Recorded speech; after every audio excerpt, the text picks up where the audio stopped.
The day my badge went dark, I felt the loudest silence of my life. That first quiet told me something I want you to remember. Never mistake a man who says he is jobless for someone who has no work left to do. My name is Hunter Adams. For 35 years, I wore the state county inspector's uniform in Houston, Texas. I chased cases across highways and alleys, took overtime shifts until my bones remembered the shape of duty, and came home carrying other people's sorrow in my pockets. Widowed early when Bernice died in a massive interstate crash, I raised Hudson alone, pawning my grandfather's locket to give my boy shoes one Christmas, trading nights at the precinct for shifts at a factory store so tuition would be paid, choosing his books over my own comfort. Bernice's last words were simple: make him a good man. I meant to answer that promise until my hands could no longer lift a badge. Now, do me a favor, tell me, where are you watching me from? Tell me your location and share with me your thoughts about my story. I'd love to hear from you. Now, let's dive deeper. Retirement arrived like a letter slipped under my door. Official, polite, final. I laid out travel brochures on the kitchen table. Yellowstone, the Grand Canyon, the Pacific Coast Highway. For the first time in decades, a map looked like a possibility, not an extra case file. I pictured wind against my face and no clock to check. On the third day of freedom, with a mug of coffee cooling beside a brochure, the phone cut into the quiet. Mila speaking, she said. I'm dropping off my 3 kids with you. You're jobless now. Watch over them while I travel. Her voice was a polished blade. I heard the laugh at the edge of the call, the soft luxury of someone who believes the world is built for her convenience. Her words landed like an accusation, a verdict on my worth, a dismissal of 35 years. I smiled into the receiver and said, bring them over. I smiled because sometimes a man must say yes aloud while he steels his mind to work. You do not have to see the tool in a hand to know what it can do. Mila had come into our family the way some people bring flowers. Bright, practiced, smelling of other gardens. She arrived during Hudson's junior year at Texas State, daughter of a teacher, daughter of a seamstress. She called me my hero, and for a time, meant it. I helped with wedding costs from savings. Who among us refuses a son's happiness? We tell ourselves those easy things because they are kinder to hear. But charm curdles. Compliments cooled into criticism. My simple gestures were cringy.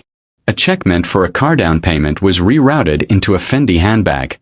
Money from my late sister, meant to fix a leaking roof, turned into MLM packages and flights to Connecticut. She labeled my kitchen cockroach-infested, and my turkey greasy, before she ordered pizza. On Nova's 5th birthday, I showed up with a dollhouse built by my hands. It stayed in the trunk while she said, different people wouldn't want you to feel uncomfortable. The grandchildren arrived that afternoon. Cole, 12. Nova, 10. Riley, 7. Carrying backpacks scented of fast food and entitlement. Cole glued to his phone, Nova prissy with a look that had been taught, Riley clutching an iPad like a talisman. Mila kissed Hudson like a scene she'd practiced, dropped a bag of designer snacks on the counter, and said over her shoulder, don't fill their heads with backward ideas, then left for a car that smelled of candles and travel leather. She hung up what she called responsibility as neatly as one might hang a coat, and walked away convinced she had done us a favor. I let the house settle and began to walk it like an old inspector. Eyes cataloging small things, crooked frames, a seam fraying on the sofa, a hairline crack on the back door latch. Small things tell a story. I called Sophia, who could make recorders sing secrets, and Mrs. Miller, a psychologist who read the language of children as easily as I once read a warrant. I told them only what I needed to start, that the kids were on their way, that I had a feel for broken patterns and wanted to look closer. I am not telling you this to boast. I am telling you this so you understand the hook. A man called Jobless was not helpless. In the silence after service, I found a new kind of duty.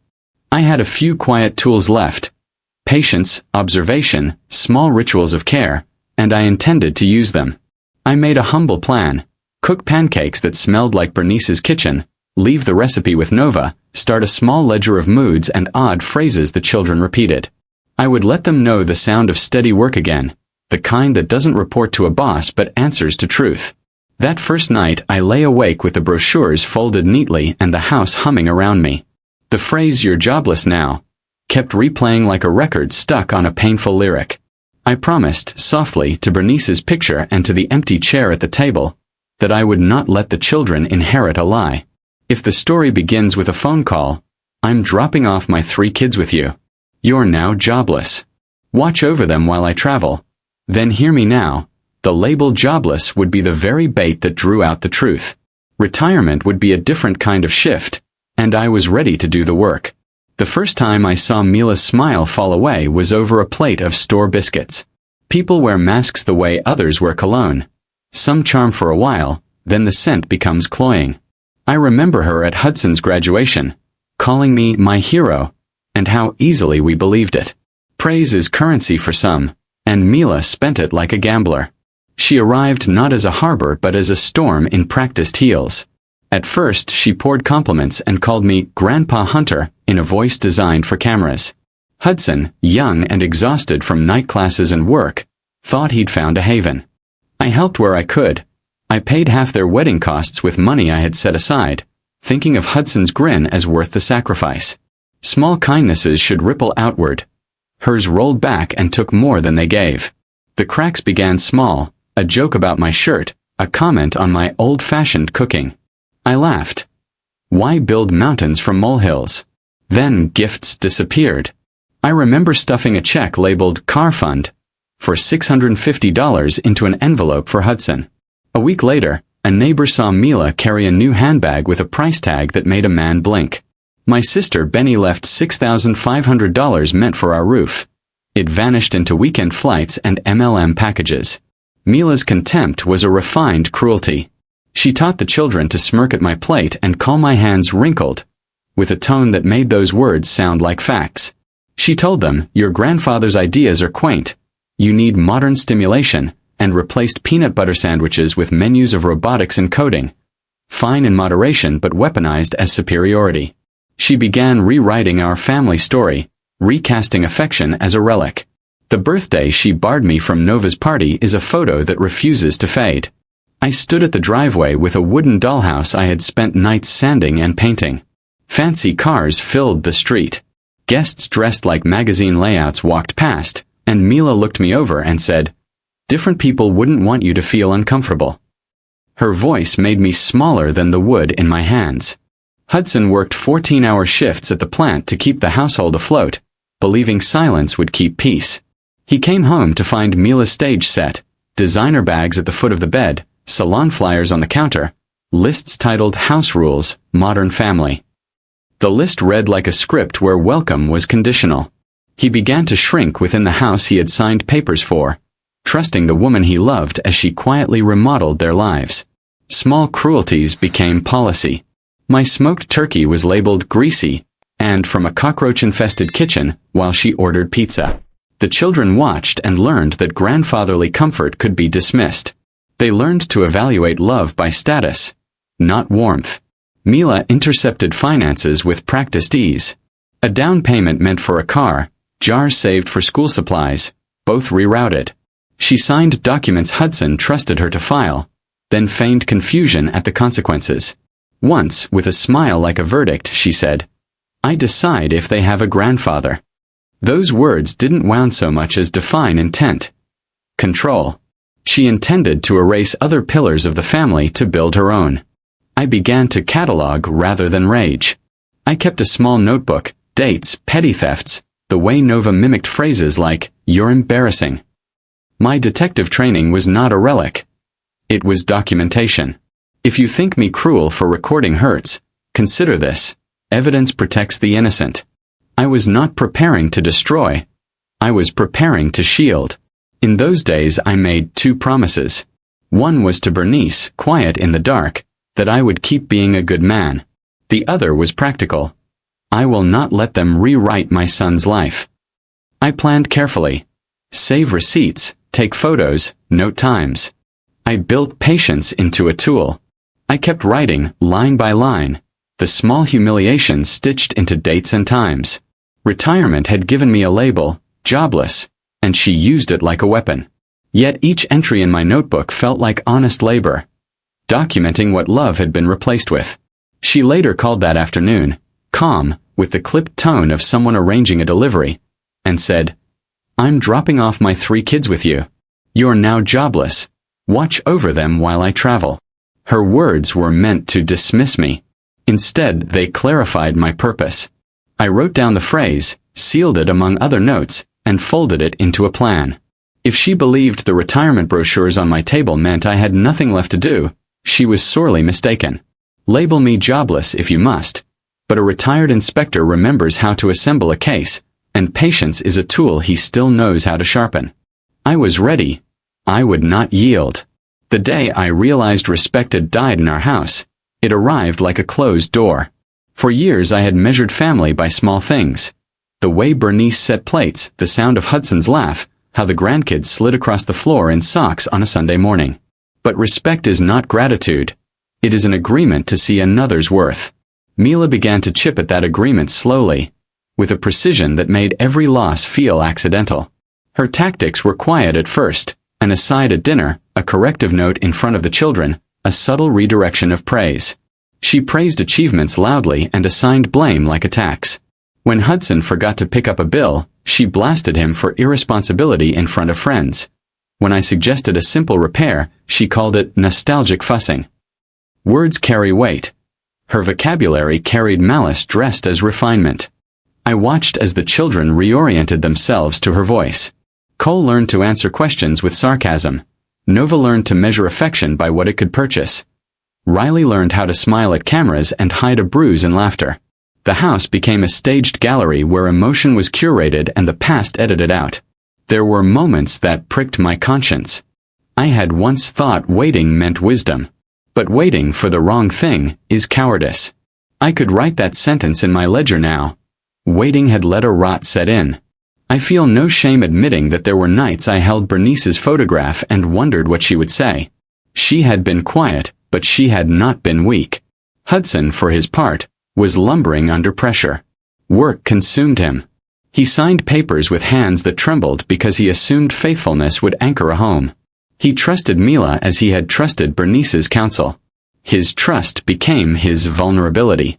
I saw it when letters arrived marked urgent with signatures I couldn't read, when bills multiplied and a quiet note from a bank demanded explanation. When he came home once, eyes hollow, and told me simply, "I thought she was different." The children grew more distant, but they were also small and malleable. A 10-year-old doesn't choose ideology. He absorbs habits. I began to think of my role differently. Not as someone who would convince an adult, but as someone who could reteach children how warmth and respect work. My methods were simple. Regular meals, printed chores, books on the shelf, stories of Bernice's kindness.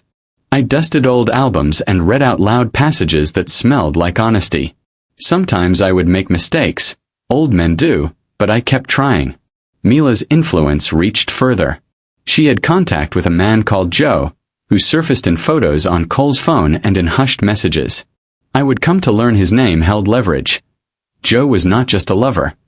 He was a partner in a plan that involved mortgages and signatures and a quiet erasure of Hudson's assets.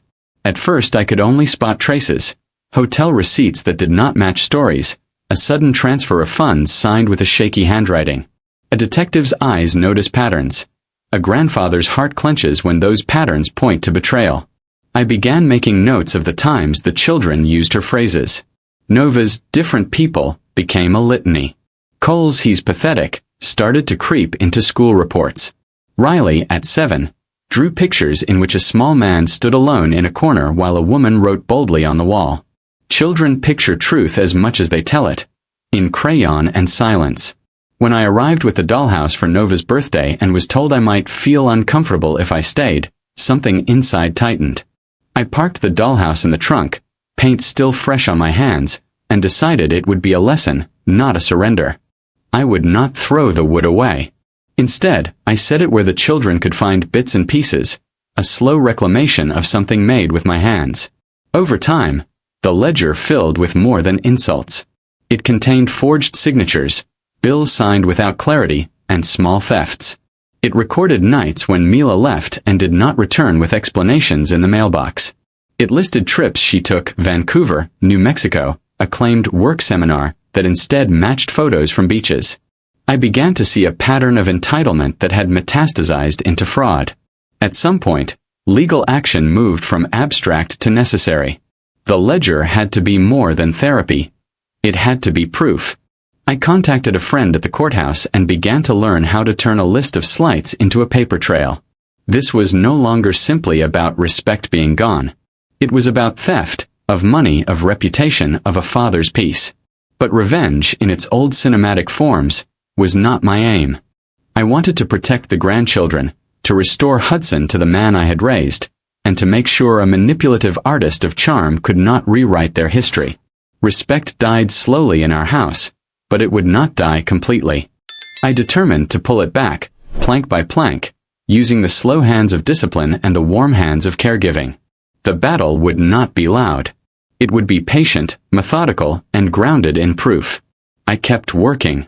The call came on a bright, ordinary morning. A slice of sunlight across the kitchen counter, the brochures stacked, the kettle beginning to whistle. It was a voice I'd heard for years. Efficient, clipped, without apology. "I'm leaving Cole, Nova, and Riley with you for 3 weeks," Mila said. "You're jobless now. Watch over them while I travel." She added a laugh, soft and practiced, and hung up as if the arrangement were a favor she bestowed. That phrase, "you're jobless now," lands like an accusation if you wear your life in your hands. For 35 years, I had a job that carried scars and honor in equal measure. Retirement didn't make me useless. It simply changed the color of my work. But her words were intended to strip dignity from me. I swallowed the sting and prepared for action. When the children arrived, I met them at the door with a smile that I hoped would feel like shelter. Cole, phone glued to his ear. Nova with a scowl learned from somewhere. Riley, 5-foot ponytail and a small backpack. Mila kissed Hudson on the cheek with a practiced tenderness, arranged a few designer items on the counter, and said over her shoulder, "Don't fill their heads with backward ideas," as she closed the car door and left. The car receded, and a silence settled that buzzed under my skin. House rule number 1. The Wi-Fi went off. They thought it was a joke until their screens flashed and died. I hung a chore chart with magnets I had bought at the store. I cooked pancakes, Bernice's recipe, and placed them on the table. Cole made a face. Nova sniffed. Riley ate 3 and licked his lips. The small traditions became work. The breakfast, the math of allowance, the ritual of bedtime. It was not glamorous, but it mattered. At first, the rebellion smelled like adolescence. Slammed doors, eye-rolling, whispered insults. The children parroted their mother's phrases, "You're embarrassing," as if they were manifestos. I recorded these phrases in the ledger like evidence, but I also sat with them after storms, offering simple sentences. "We do the dishes. We say thank you. We sleep on time." I taught them the satisfaction of a task completed. There is a dignity in saucepans and folded sheets. As the days passed, small cracks in Mila's narrative began to show. Nova woke one night in tears, whispering that her mother was gone for long stretches and that sometimes she returned smelling like hotels. Riley, in a burst of childish honesty, said he had seen Uncle Joe in pictures on Cole's phone. Cole, ashamed and defensive, let slip that messages existed. Secret texts with plans to leave, and arrangements that asked him to sign things. Children tell truths with scattershot trust. They leak facts like water through a screen door. I called Sophia and asked her to check a few things. She arrived with a small bag and a look that mixed mischief and competence. Within a day, she had a button-sized recorder hidden in a coat and a tiny camera tucked into a smoke alarm. I am old enough to know that modern life hides secrets in plain contraptions. Mrs. Miller provided insight on emotional neglect. She taught me how to frame questions so a 10-year-old might speak without fear. The evidence started to collect like snowflakes in a storm. There were photographs of Mila on a beach, suntanned and smiling, dated the same week she claimed to be at a work seminar. There were bank transaction records that didn't match her explanations. Cole's cloud-backed chats revealed a name, Joe, and a plan. I found a small transfer shadowed through accounts, a loan Hudson knew nothing about. A detective's gut and a grandfather's love started to act in tandem. I did not rush. I fed them stew, fixed a broken hinge, read aloud from Bernice's old letters. I let them see an adult who made mistakes and fixed them. who admitted when he was tired and then kept going. Slowly their guard dropped. Nova began to ask questions about Bernice and to whisper that her mother forgot sometimes. Riley asked if Grandpa would teach him to build a kite. Cole, less willing, left his phone on the counter once, and I saw a string of messages that read like betrayal. "You can be so slow, Cole," one message said, and another. He signed the papers, ready to leave. A hope slipped out of me. That Hudson's signature had been coerced, that deception had more hands than one. The ledger became more than notes. It was a map of a plan. Then a night came when their combined honesty illustrated the scope of the betrayal. Riley, crying into a pillow, said she heard Mila tell someone on the phone, "Make sure the documents say he's incompetent." Cole showed me a photograph of a deed with a signature that matched Hudson's but not his hand. Nova whispered about edited videos meant to show Hudson in violence he never committed. The children were witnesses by accident, and their evidence was raw and messy. I remember the moment I realized this was not merely about pride. It was about survival. If what the children said was true, if mortgages had been signed, cash siphoned, lies recorded, then Hudson's life could unravel entirely. I felt my old role as inspector and a father's hurt combine into a single purpose. I would gather proof, not gossip. I would protect the children, not weaponize them. So I set rules, recordings, chores for privileges, and a slow rebuilding of trust. I taught them to write down incidents as if they were reporters and explained what courts would need. Dates, times, witnesses. I promised them the house would be a place of truth. The jobless man had become a guardian with a case. I would turn their small confessions into a shield. When Mila called 3 days later to remind me she had done us a favor, she stumbled for an answer when I told her calmly I had documented everything. The line crackled.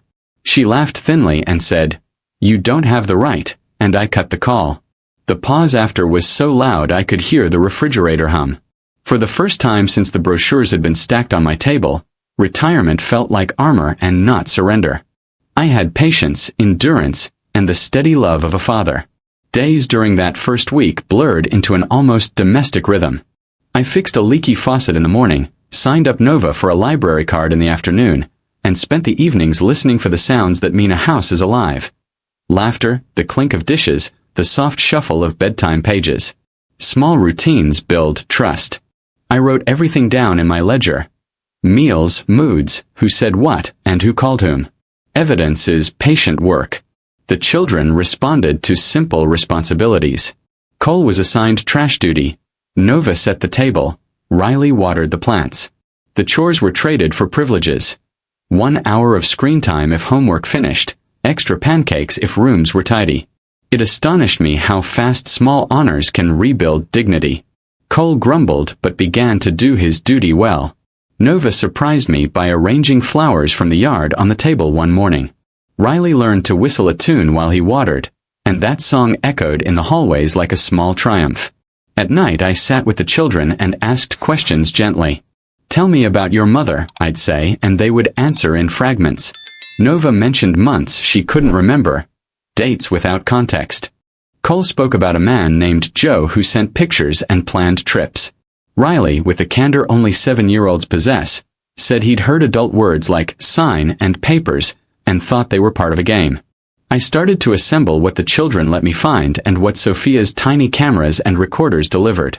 There were vacation photos she could not explain, receipts for hotels in cities she said she had never visited, and a startling transfer that appeared at odd hours. Hudson's account showed a withdrawal for $30,000 that he couldn't account for. A deed surfaced with a signature that looked like Hudson's but had letters crossed in odd ways. To a man who'd processed forensics, these anomalies do not sit idle.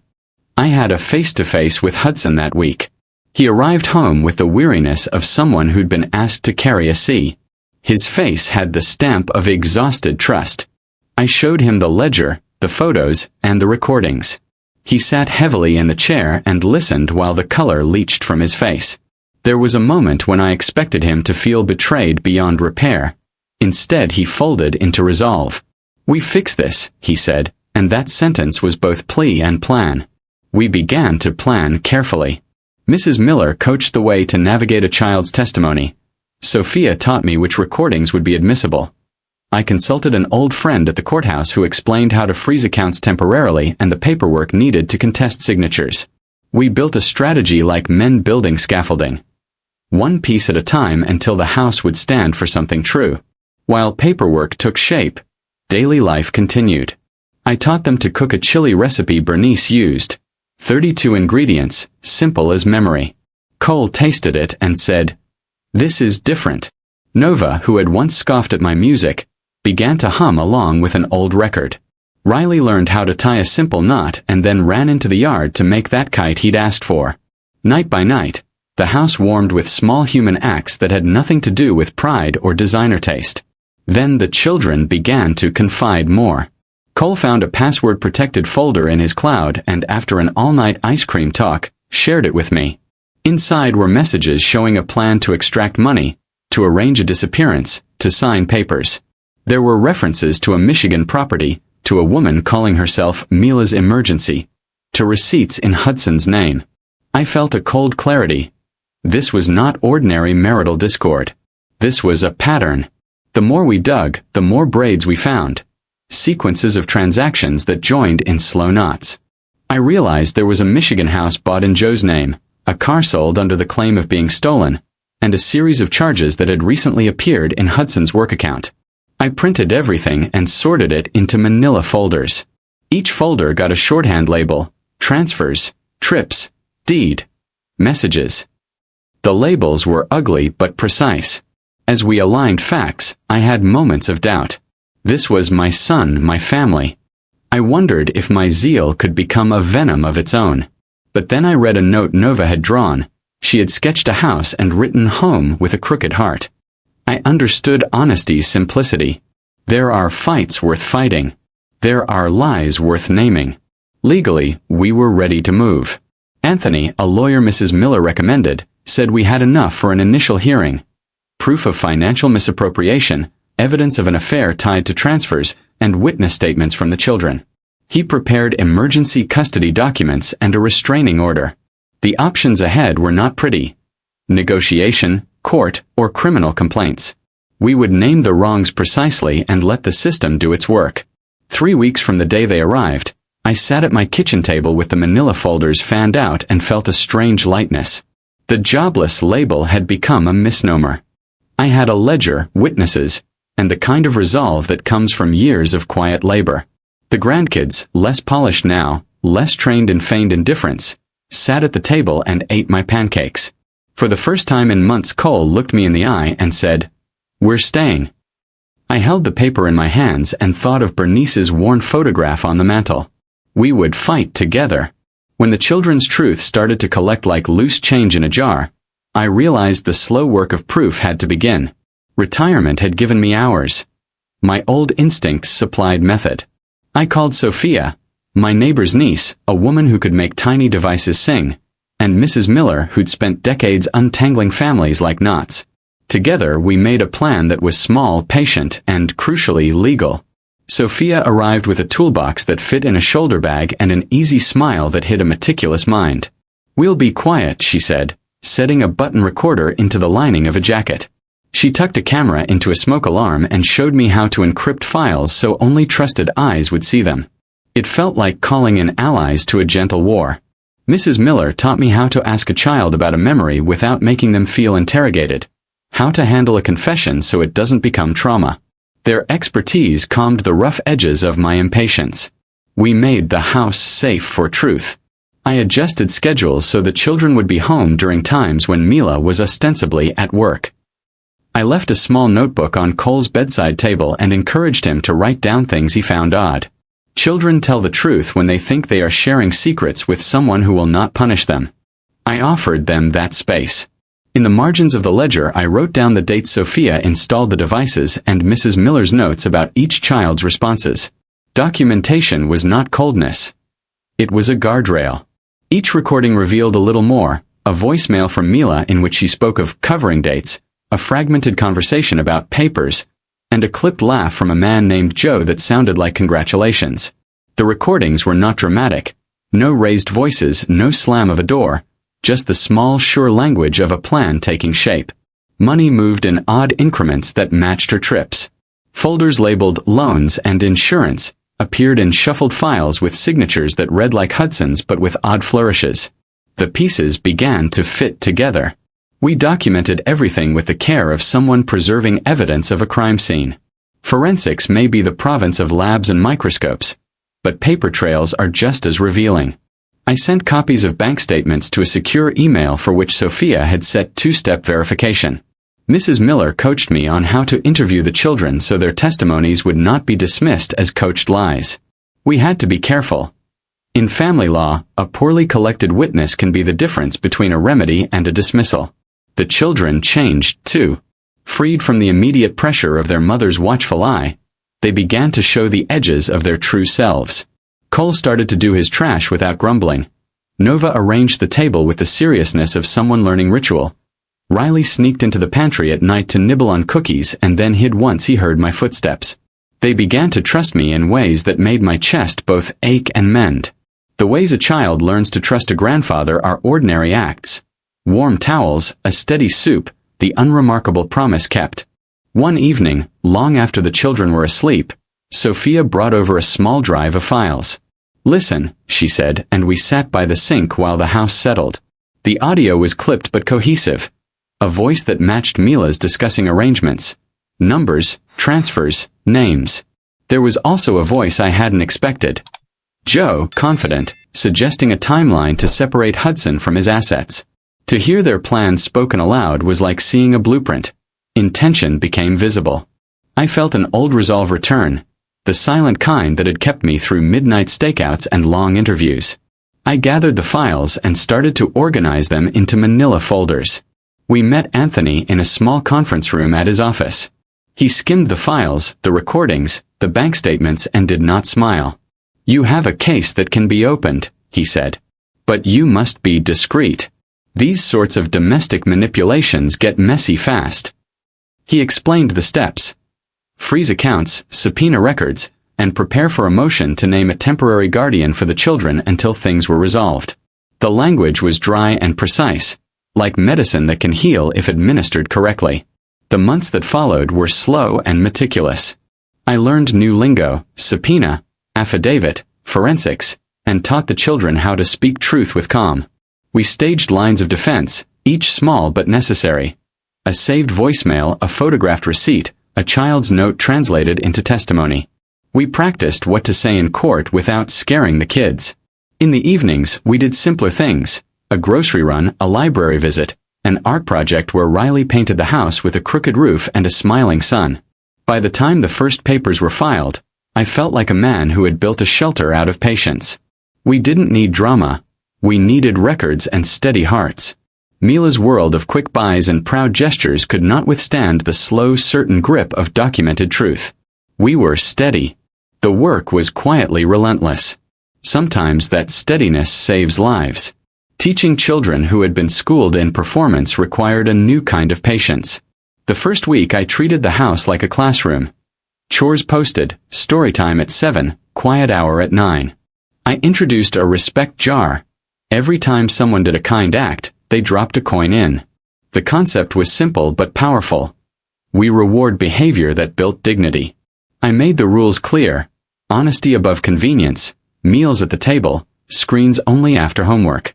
At first, rebellion prickled like a bad rash. Cole slammed doors and muffled curses.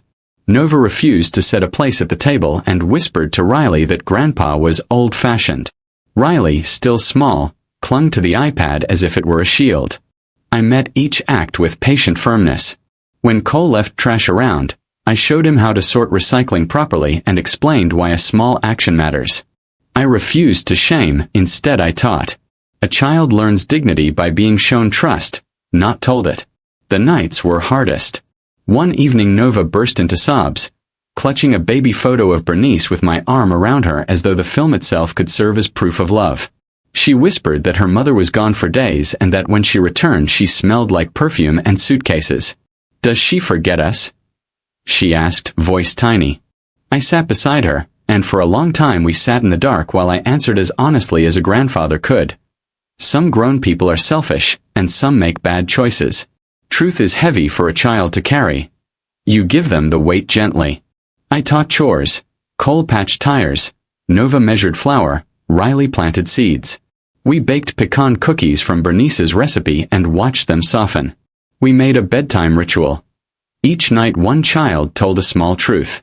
While household life smoothed, the evidence collection intensified. Sophia's devices gathered conversations. Mrs. Miller led sessions where the children could speak openly. Cole, who had been the most guarded, one night slid a USB drive across the table. "I found this," he said, cheeks flushed. Inside were screenshots, a transfer request for $30,000, a photo of a deed, and a message where someone wrote, "We move when he's distracted." The words on the screen were blunt steel. We took the files to Anthony, and he narrowed our path. Motion to freeze specific accounts, emergency custody measures, and a subpoena for transaction records. "Don't let anger push you into a fight that the court will see as emotional," he cautioned. "Be precise. Let the paper do the drama." That advice saved us from mistakes I'd seen ruin cases. The children's transformation was not immediate. There were relapses, an angry text, a slammed cupboard, but they were fewer. Nova began to read aloud from Bernice's letters, and sometimes she would pause, choosing words that carried an old warmth. Cole, less willing to speak of emotions, started to show small pride in completing tasks we assigned.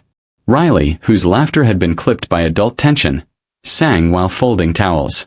One afternoon, a neighbor knocked and returned a lost watch found in their yard. The kids took turns checking its battery and polishing it until it shone.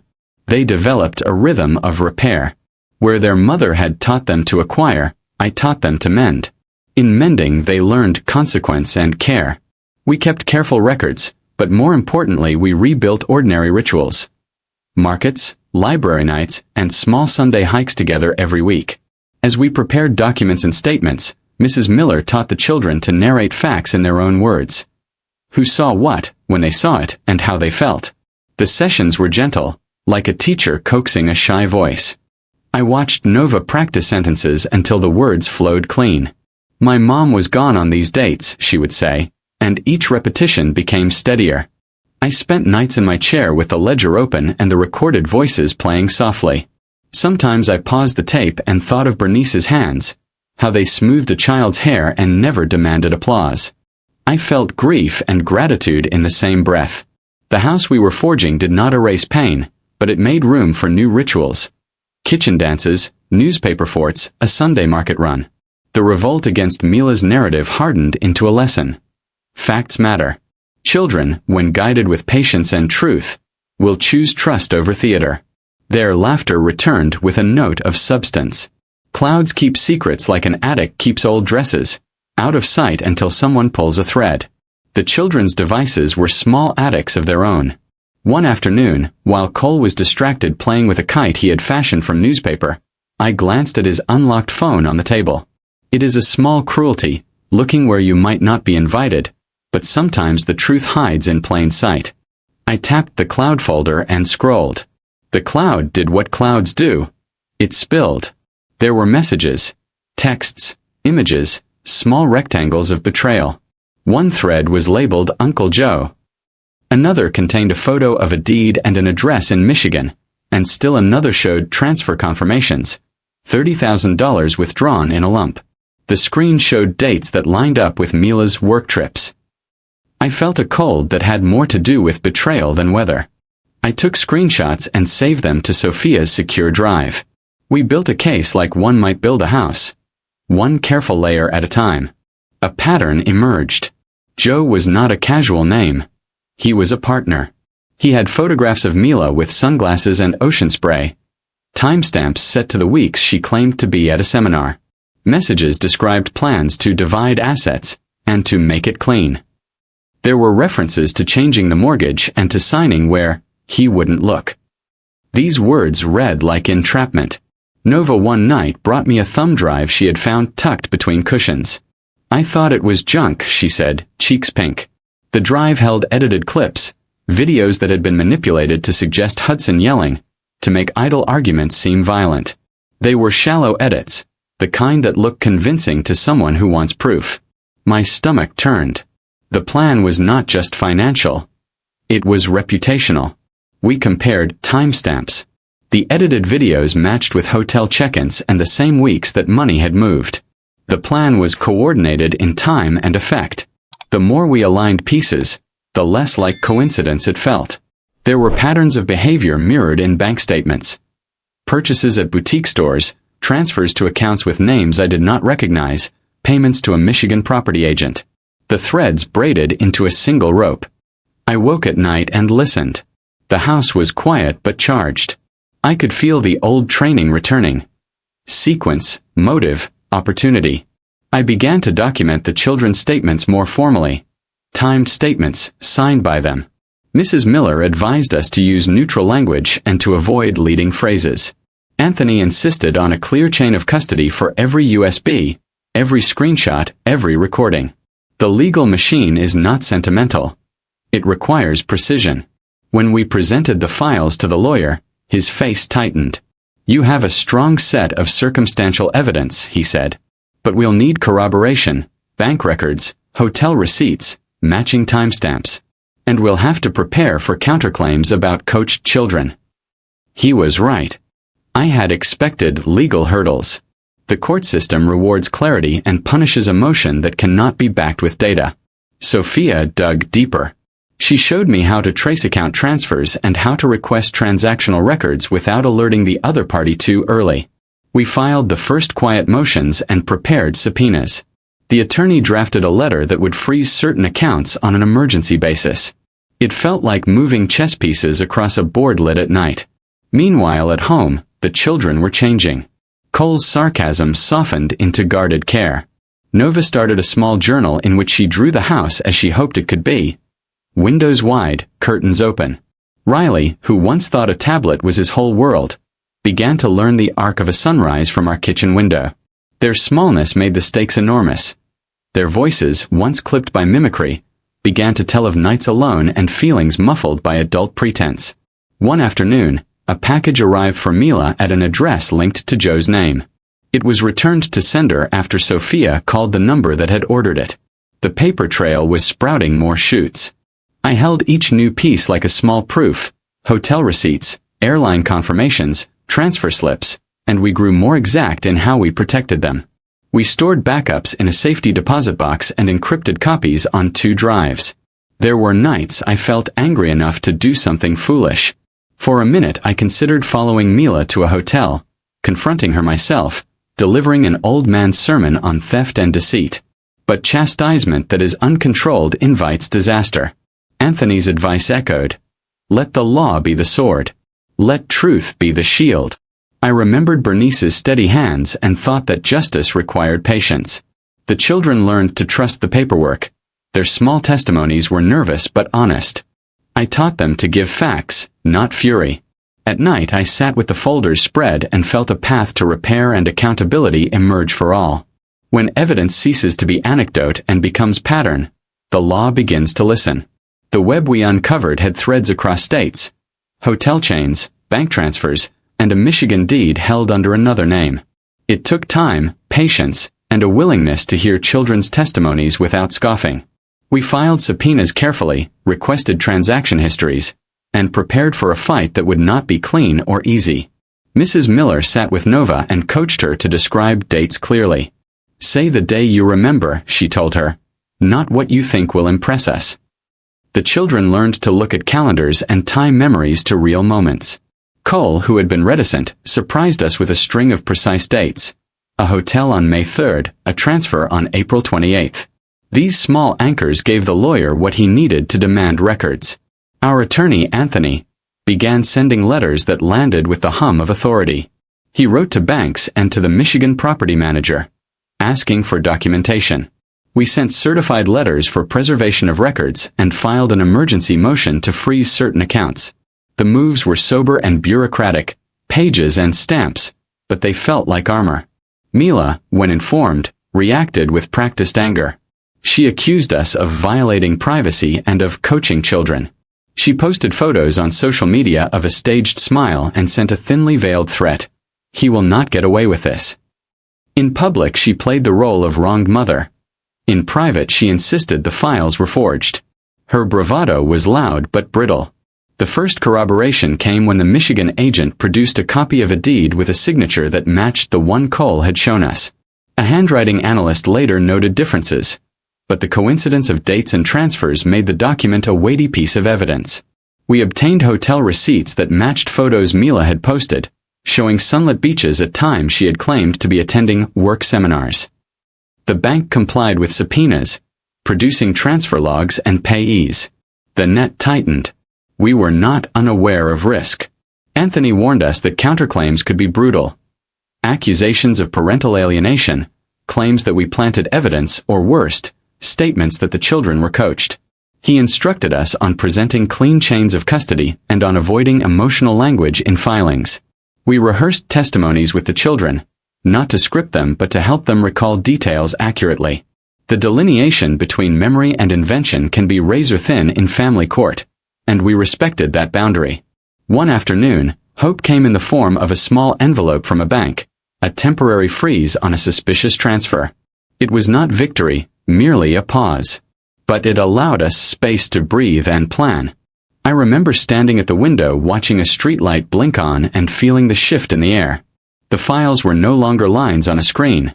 They had become rules the other side could not easily ignore. Mila retaliated in ways that were expected. Social media campaigns portraying her as the victim, attempted calls to Hudson's employer, and whispers to mutual friends. She posted a video in which she cried and accused us of taking her children away. It was performative and intended to sway public opinion. But we had to treat the world as it was. Fickle, noisy, and often easily tempted by spectacle. The court, however, requires more than spectacle. When we walked into the first hearing, Anthony by our side, I felt the gravity of every quiet action we'd taken. The children's statements were presented with precision. Mrs. Miller testified on patterns of parental alienation and the psychological impact of emotional manipulation. Sophia provided a forensic breakdown of the files, explaining timestamps and metadata. Evidence on record changes the tenor of a room.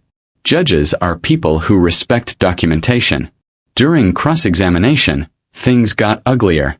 Mila's lawyer attempted to cast doubt on the children's accounts, suggesting coaching and financial motives. He played on affection and tried to undermine credibility. But the methodical way we had collected evidence, signed statements, timestamp recordings, corroborating bank transfers, left little room for theatricality. The judge allowed an emergency injunction to protect the children while the case continued. Leaving the courthouse that day, I felt both relieved and aware of how fragile progress can be. Corruption likes to move quietly. Justice asks us to be louder with facts. We had made the case that the children's living situation needed to be secured from the influence of an adult who had demonstrated a pattern of manipulation and financial impropriety. It was not perfect. It was process. Back home, the kids unfurled as if a rope around their chests had loosened. Nova drew pictures without erasing lines. Cole smirked less and smiled more. Riley slept through the night. We continued to teach them recipes and chores, the small anchors that give a child a steady heart. We also taught them about testimony, how to be honest, to remember, and to stand. Their bravery in recounting small details became the backbone of our claim. The web of lies had been spun by hands hungry for more than affection. Our task was to show where each thread had been stitched and to cut them clean. It was patient, quiet, legal work, and each small victory brought us closer to a place where truth could breathe. There are moments in a long fight when the simplest things mark a turning tide. For us, those moments were small: a bank email confirming a freeze, a child telling a date with clarity, a library card that meant Nova would be reading on her own. The war was not cinematic. It was a parade of small wins that slowly stacked into momentum. The court had agreed to an injunction. The bank had paused questionable transfers. The papers were in motion. In the quiet, our home filled with larger human things. The children began to practice music. Nova at the piano with hands that learned small chords, Cole with his stubborn practice of shooting hoops in the yard, Riley with a tin whistle that gave him unexpected pride. We painted the fence together. We planted a small herb garden that perfumed the back porch. Each project was a visible stake in a life being rebuilt. Hudson came home one evening pale with fatigue and sat at the table while I placed a bowl of soup before him. He had been called into meetings at the plant. There were rumors of audits and questions about the signatures. We had to stay steady for him. He had been worn thin by trust, but something in his eyes had shifted. Hurt giving way to focused resolve. He listened as Anthony laid out possible legal strategies. Criminal complaints for fraud, a civil suit to recover funds, and a plan to seek primary custody. We practiced the kids' statements gently. Mrs. Miller led sessions where the children learned to tell what they knew without dramatics, to stick to dates and facts. Sophia walked them through how recordings work so they would not be startled when asked about specifics. The children surprised even me with how precise their memories had become. A 10-year-old reciting a hotel name with the confidence of someone who had stored details like seeds was humbling. One decisive moment was an email Sarah at the bank sent to Anthony. A flagged transfer that referenced an account under Joe's name. The email's metadata traced the transaction to a string of purchases and transfers linked to hotels and boutiques. We turned over records to the district attorney who, after reviewing the files, opened a preliminary inquiry. The hum of bureaucracy had shifted into a legal engine. What had been circumstantial began to coalesce into probable cause. Mila reacted violently when the inquiry was public knowledge. She made a scene at a PDA meeting and accused me of stealing her children. She posted videos with tears and accusations, then sent text messages to acquaintances claiming Hudson had betrayed her. But the public performance began to fall flat as records multiplied. The court responds to evidence. Social media responds to spectacle. One afternoon, a hearing was set where a detective from the Financial Crimes Unit would speak to patterns of wire transfers. We sat in the back of the courtroom as the detective displayed charts and spoke of layered transactions. The words forgery and obstruction found their way into the hearing notes. Anthony, with his calm voice, pointed out inconsistencies. The judge nodded and asked precise questions. The public gallery was mostly empty except for a few neighbors and the grandchildren's school counselor. As legal pressure mounted, cracks in Mila's armor widened. Joe's role became clearer. An accomplice whose purchases and messages had linked him to accounts and property. Evidence placed him in hotels at times Mila claimed to be working. The Michigan deed was further scrutinized. Experts noted signatures that differed in stroke weight. A handwriting analyst testified about variations. It was painstaking, but from such work the court forms its judgments. At home, we did not let the severity of court proceedings erase childhood. We celebrated small victories. Cole's school award for mathematics, Nova's recital, Riley's first soccer goal. Each ribbon was a small stitch resuming in the fabric of their lives. We wrote letters to one another, silly notes tucked into lunchboxes, and practiced gratitude. An act that, in time, became sincere rather than performative. One evening after a hearing, Hudson and I stood on the porch and watched a freight train pass. He turned to me and said, "You did right, Dad." The sentence held everything: regret, relief, and a father's gratitude that feels like a benediction. We had not only constructed a legal case, we had engineered a household where honesty had more currency than pretense. The turning tide was not the end. There were more hearings, more motions, and the specter of cross-examination still loomed. But we had built a base from which to defend. The children slept deeper. Their small hands relaxed from clenched patterns. Nova hummed in the kitchen while cutting apples. Cole held the door for his brother. The house breathed differently. In the ledger I kept the dates, the hearing, the freeze, the flag transfer, like a string of small lifelines. Sometimes I read them like prayers. We were still in process, but the wind had changed.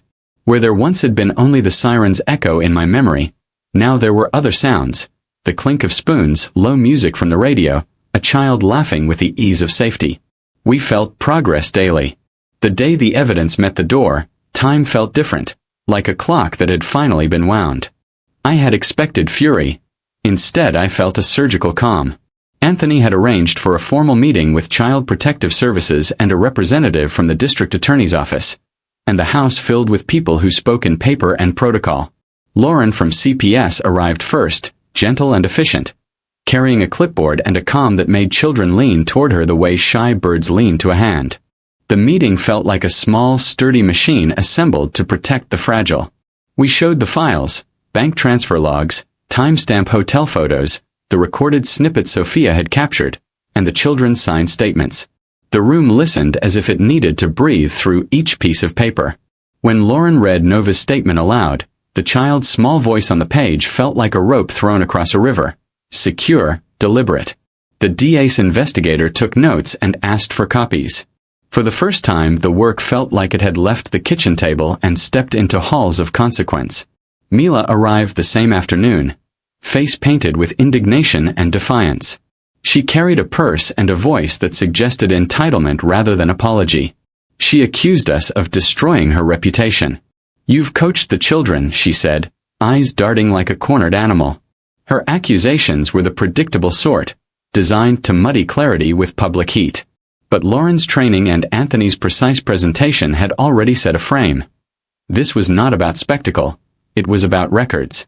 When confronted with bank statements and an annotated timeline, Mila sputtered. The DA asked her to produce receipts and travel logs from the weeks in question. She stalled. That hesitation, small as a moth's wing, flapped loudly in a room tuned to detail. The investigator asked about Joe. She claimed he was merely a friend. The recordings told another story. Her denials began to sound scripted instead of spontaneous. Hudson's face crumpled when he heard the investigator read a list of withdrawals and transfers. A man who had worked hard and paid taxes for years watched as the machinery of trust revealed seams. In that moment, grief and pride tangled. Pride at the children's bravery, grief at how easily someone had tried to unmake a life. The DA's rep spoke quietly to Hudson about options. Criminal referral, civil recovery, and immediate steps to shield the children. It was sober talk that felt heavy but necessary. CPS recommended temporary protective custody measures and parenting assessments for Mila. They did not leap to remove parental rights. The system prefers remedies that protect children while preserving family where safe. Lauren emphasized that evidence must be clear and that our role was to support truth with consistency. Signed statements, corroborating receipts, and steady routines for the kids. Anthony filed for an emergency hearing that same week, and the calendar began to move. Mila retaliated publicly, staging tearful videos and posting angry denials. She called friends trying to craft sympathies. But the photograph of her on a beach with Joe, time-stamped the same week she claimed a work seminar, was a mirror no amount of spin could warp. Her social media theatrics played to an audience that values drama over detail. The court favored documents over drama. As legal process took its course, the strain on Hudson intensified. Work brought calls from managers and auditors. The plant had to investigate certain signatures and anomalies. His employer supported him but was obliged to follow procedure. We prepared statements for HR and rallied people who could vouch for Hudson's character. Co-workers, neighbors, and an old supervisor who spoke of his steadiness. Character witnesses would not erase numbers and suspicious signatures, but they added weight. We also had to coordinate school support. Mrs. Miller worked with the counselor to provide therapy and to flag behavior changes that could indicate trauma. There is a bureaucratic language for care that feels cold, but those mechanisms can hold children steady if used patiently. We navigated forms, meetings, and appointments. It was domestic work that multiplied into legal defense. One evening I found a note tucked in a drawer from Bernice. "A good man keeps the smaller promises." I kept that line like a talisman and shared it with the kids during homework breaks. We built rituals. Sunday pancakes, Thursday library nights, Friday chore celebrations where we wrote small victories on slips of paper. These routines stitched the family into something that could withstand a storm. The emergency hearing went better than expected. The judge issued temporary custody protocols prioritizing the children's safety and allowing supervised contact. The DA's office agreed to investigate the financial transactions and to coordinate with banking institutions. It was not a knockout blow for Mila. Family law seldom hands down finality in a single ruling. It was, however, an important step in a process that demands patience and precision. We had brought the matter to authorities, but work remained. Work still continued. The day Mila returned from one of her trips, the house felt almost ordinary. Laundry in the basket, dishes drying, the smell of simmered tomatoes, but the air was charged like a wire. She stepped inside with a practiced calm and asked, with a smile shaped for camera frames, "How are the children?" There was a hardness under her voice that did not belong to concern. She believed her own public performance. Injured mother, wronged wife. The small courtroom victories we had won did not soften her. They sharpened her edges. She wanted the kids back immediately. She said she had flown abroad for work, and that any suggestion otherwise was slander. Anthony had prepared a response. We could offer supervised visits, but custody remained under court review. She bristled like a cat. Her lawyer sent a letter demanding the children be returned. Ours replied with documents and the CPS findings. A legal dance took shape, maneuver and countermaneuver, filings replacing conversations. The house in the middle of it felt like a waiting room for a storm. Mila refused to yield publicly. She posted videos of the children at the zoo and staged a narrative of a mother wronged. But the recordings and the bank papers remained stubbornly real. The DA's preliminary inquiry had found enough incongruities to pursue further documents. Mila's world of curated images could not erase the metadata embedded in receipts and timestamps. In digital truth, time leaves footprints that cannot be faked by a press release. When she arrived with Joe one afternoon, a man whose swagger fit the role of a conspirator, he lounged on the couch as if he belonged. Their arrogance was an irritation like a burr under a coat. I kept my cool. My role was not spectacle but evidence. Anthony advised us to document every interaction. We videotaped visits when permitted and noted their tone and content. The law prefers temperate witnesses to angry ones. It wasn't just the adults maneuvering. The children reacted. Nova stiffened when Mila entered a room. Cole's eyes slid to his pockets when Joe sat nearby. Riley clutched my shirt when Lauren came to observe. The kids were learning to separate performative affection from steady care. One afternoon, when Mila told Nova to smile for a staged photo, Nova hesitated and returned to stacking napkins for the table. The small act was defiance that needed no legal filing. Mila tried to counterattack with a neighbor's call to CPS claiming neglect. But Lauren, who had been to our house and seen the children's living conditions, arrived with documentation and a clear report of our routines. Stable meals, school attendance, and adult presence. The neighbor's complaint lacked dates and detail. CPS's training let them see patterns, not isolated claims. For the first time, Mila's manufactured complaints seemed thin. As pressure mounted, Mila's tactics turned desperate. She alleged Hudson's unfitness with claims of alcoholism timed to exploit a rare tired evening. We countered with medical records, employment confirmations, and testimony from colleagues who vouched for Hudson's steadiness. Character matters when the law measures credibility.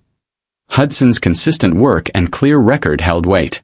Then Sophia uncovered a payment trail linking Joe's account to a shell company with purchases in Mila's name. The chain was not perfectly pristine, but it was enough for the DA to expand the inquiry. When Joe's phone records were subpoenaed, they matched hotel check-ins and payments. The net tightened and the air around Mila grew thin.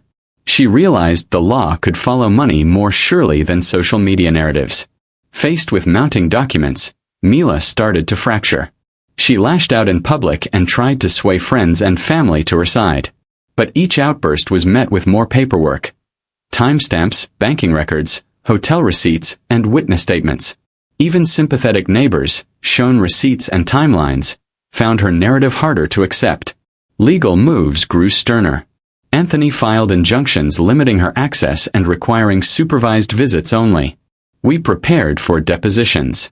The DA coordinated with a financial crimes unit to trace transfers. The system moved slowly but like a tide, and the tide was pulling in. At home, rituals remained our saving grace. The children kept writing lists of what they were thankful for. We read Bernice's letters. On a rainy afternoon, Nova made a drawing for Mila, an olive branch that held complexity without naivety. It was not forgiveness. It was a child attempting to understand a broken world.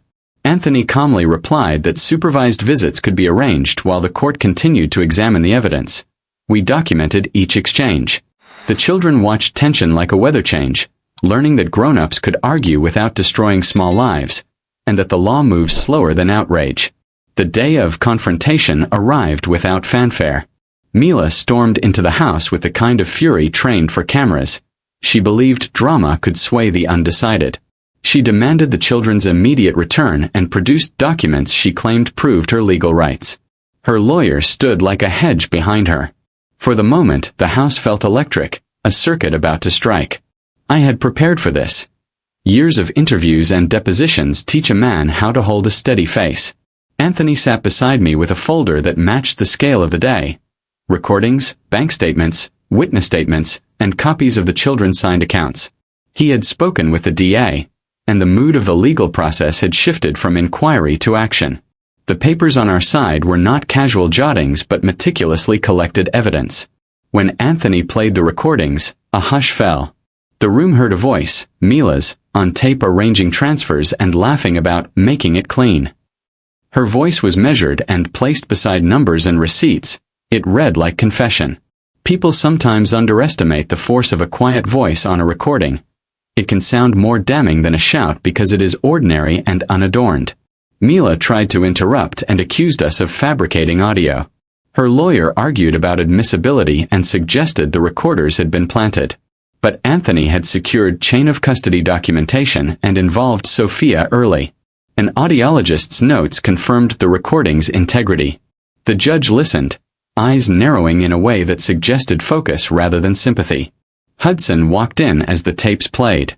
He stood still, like a man watching a life unspool and then begin to nod again. The look on his face was quiet devastation. Next to that devastation sat new resolve.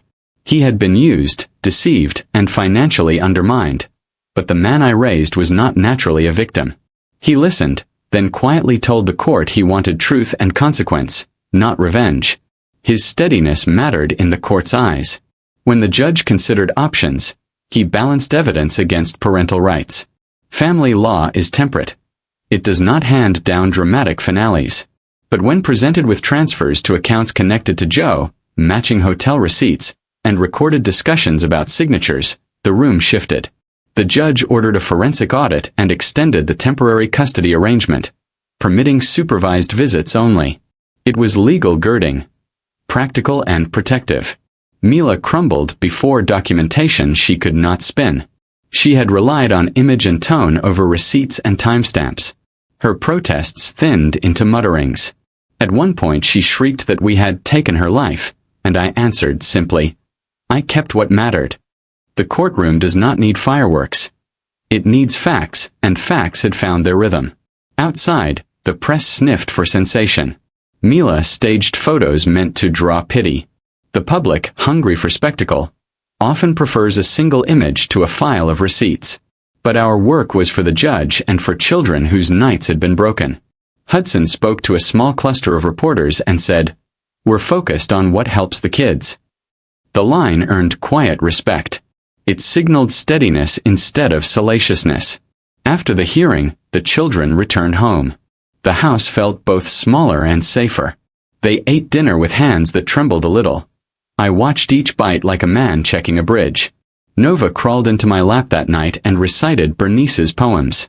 Cole set the table without being asked. Riley fell asleep, exhausted as children do when they feel safe. In the following weeks depositions were taken, the audit deepened, and subpoenas routed to accounts. Joe's name surfaced with greater clarity. His purchases, calls, and accounts traceable by investigators. Detectives made overt inquiries. The tenor of the fight returned to a place where law, not rumor, determined outcomes. I do not say this to boast. I say it to show that a measured case assembled with patience and evidence outlasts a flashy lie told loudly. The children began to sleep without fear, and that allowed small human things to flourish again. We fell into a routine of recovery. Therapy sessions, school support, and quiet moments where children could be children instead of witnesses. The legal gears turned, and each turn cleared a small patch of sky. After the judge's order, our days settled into careful normality. Therapy, school meetings, and small rituals that taught the children stability. Each ordinary task, homework, meals, bedtime, became a testament to steady care and a quiet protest against the chaos Mila had tried to force upon us. The counterattack began predictably. Mila's lawyer filed a sensational complaint alleging I had fabricated evidence and manipulated the children. An old man on a mission, he said, could bend young minds. The accusation stung the way rumors sting. It phrased trust, but it was also predictable. When people are cornered, they aim to drag others into the mud. We responded with composure. Anthony prepared an affidavit detailing every step we had taken to document chain of custody and to avoid leading questions. Sophia provided a technical breakdown of the devices, their timestamps, and how files were securely encrypted. Mrs. Miller testified about the children's psychological state and the ways truth surfaces in consistent detail. We showed how the children's statements had begun long before the legal battle. In my ledger, in notes, and in small observed events. Mila intensified social attacks, seeking sympathetic interviews and trying to sway friends. Her posts grew angrier, painted in martyr tones. Yet as more documents and depositions emerged, cracks in her narrative widened. Investigators found inconsistencies, vendor logs that contradicted claimed receipts, a hotel invoice mismatched to an airline boarding pass. Small lies accumulated into a greater whole. Then a surprise shifted the balance. Joe, whose messages had been a key thread, began cooperating under investigative pressure. His cooperation was pragmatic. Lessen his exposure in exchange for testimony. For us, it was a turning point. Joe provided messages detailing his role in arranging payments and shaping the narrative to isolate Hudson from assets. The shadow we had followed had a shape, and that shape could now be subpoenaed. With Joe's cooperation, the DA moved from a preliminary inquiry toward a fuller investigation of alleged fraud and conspiracy. The threads of transfers, once scattered, now ran in a clearer line back to a plan. Anthony prepared criminal referrals and civil claims. Legal machinery grinds slowly, but it grinds with gravity. We watched subpoenas travel and accounts being traced with steady purpose. Mila's finances began to wobble. Creditors pressed and partners distanced themselves. Her attempts to maintain an extravagant image clashed with lenders' demands. Court orders froze certain accounts. Pressure mounted. The public persona she had relied on crumbled under legal scrutiny. The armor of image became brittle when financial institutions followed paper trails. At home we kept steady. The children's counseling continued and school offered academic support. We organized small celebrations for achievements. Cole's Science Award, Nova's reading milestone, Riley's soccer goal. Pleasure in simple things felt like medicine. I taught them not to weaponize pain but to use truth as a shield. There was a subtle dignity in rebuilding a life that had been redirected by deceit. Neighbors offered quiet support, library donations, tutoring, and an elderly neighbor volunteering literacy help. We organized paperwork drives to collate evidence into clean files, and Anthony worked late nights drafting motions while I sorted receipts into manila folders. The children grew steadier. Nova read aloud, Cole organized math notes, Riley tended a small patch where seeds began to sprout. Ordinary acts accumulated into a life that could hold both truth and tenderness. Neighbors fixed a porch step, donated books, and offered rides when needs arose. Joe's depositions added momentum. As his statements hit the file, investigators found clearer patterns and the DA discussed potential charges. It is a sober thing to watch legal processes move toward consequence. Mila's options narrowed: negotiate to return funds and accept supervised visitation, or fight and risk indictment. Her public fury continued, but behind it lurked fear. People who once flattered her reconsidered once documentation made risk concrete. We did not gloat. We compiled damages for civil claims and let the DA handle criminal inquiries. Each document filed was a claim on reality. Receipts, testimonies, timelines that could not be rewritten. It was slow and meticulous work, the kind that reconstructs lives rather than dramatizes ruin. The children regained appetite and energy, and the house filled with music and homework. Community quiet acts had become our net, and day by day the tattered edges of our life were mended by ordinary hands. 6 months stitched themselves into a seam that held. The art house sign I had painted on an old board hung crookedly above the back room where I taught simple woodcraft and cooked community meals. The beginning had been small. 5 students, a kettle, and a stack of well-used brushes. Now we had regulars. People came for lessons and left with something steady in their hands. The classes were modestly priced. The important part was not revenue but routine, community, and the comfort of a schedule. Hudson received a quiet promotion at the plant, a sign that his work and character had not been ruined by scandal. His colleagues gathered in a small circle to clap for him in a way that felt like earned respect rather than pity. The kids excelled. Nova practiced piano and played at recitals. Cole won math awards. Riley landed soccer goals. Small public moments stitched pride into the family's fabric. We celebrated their wins with a dinner where I burned the pecans and we laughed about it. The simple joy of burnt pecans tasted like victory. Legally, matters settled into orderly channels. Prosecutors offered a negotiated resolution.